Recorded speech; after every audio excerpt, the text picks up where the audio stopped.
बांग्लादेश के chief adviser Mohammad Yunus और भारत के प्रधानमंत्री नरेंद्र मोदी ने थाईलैंड की राजधानी बैंकॉक में मुलाकात की थी। दोनों के बीच 9 महीने बाद ये मुलाकात हुई थी। मुलाकात ऐसे वक्त पर हुई थी जब यूनुस का एक भारतीय विरोधी जो बयान है वो भी ज्यादा सुर्खियों में था। इन दोनों के बीच 40 मिनट तक की बैठक हुई। वहीं अब शेख हसीना ने अपने समर्थकों से कहा है कि मैं वापस आ रही हूँ। तो इस बयान के क्या मायने हैं, आज एक्सप्लेन बाय एबीपी लाइव में हम चर्चा इसी मुद्दे पर करेंगे। नमस्कार, मैं हूं आपके साथ आशीष सिंह आनंद।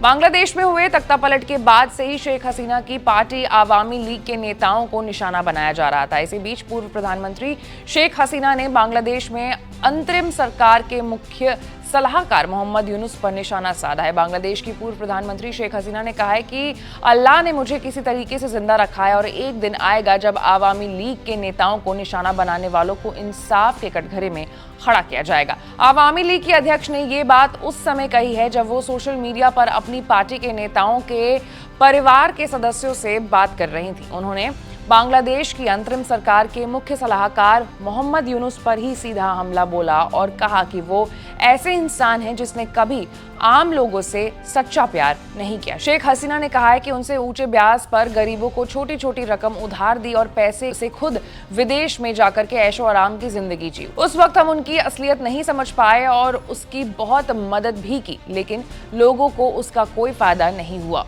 उनसे सिर्फ अपने लिए अच्छा किया गया।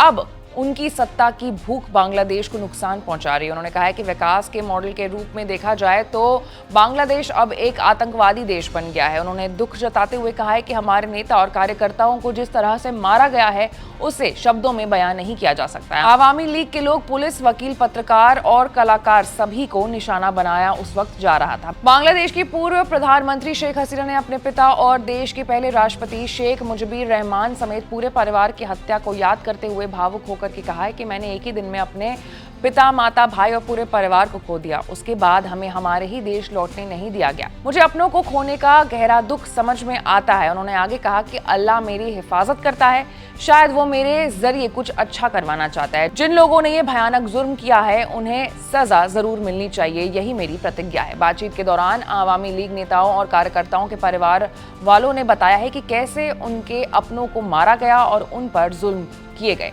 इन बातों को सुनकर पूर्व प्रधानमंत्री शेख हसीना ने भावुक होकर के कहा कि ये लोग इंसान नहीं हैं, इन्हें एक दिन इंसाफ का सामना करना पड़ेगा। अल्लाह ऐसे जुल्म को कभी माफ नहीं करेगा। एक महिला ने जब अपने पिता की हत्या की कहानी बताई तो हसीना ने जवाब दिया कि आप इंसाफ जरूर करेंगी जैसे मैंने अपने माता पिता की हत्या के बाद किया।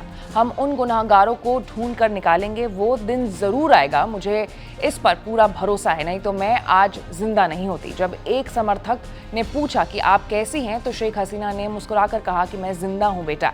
दूसरे समर्थक ने कहा कि अल्लाह आपको फिर मौका दे, तो उन्होंने जवाब दिया कि वो जरूर देगा, इसलिए तो अल्लाह ने मुझे अब तक जिंदा रखा है और मैं आ रही हूं। तो कुल मिलाकर के शेख हसीना ने इस तरफ भी इशारा दे दिया है कि शायद उनकी जो वापसी है वो बांग्लादेश की ओर हो सकती है।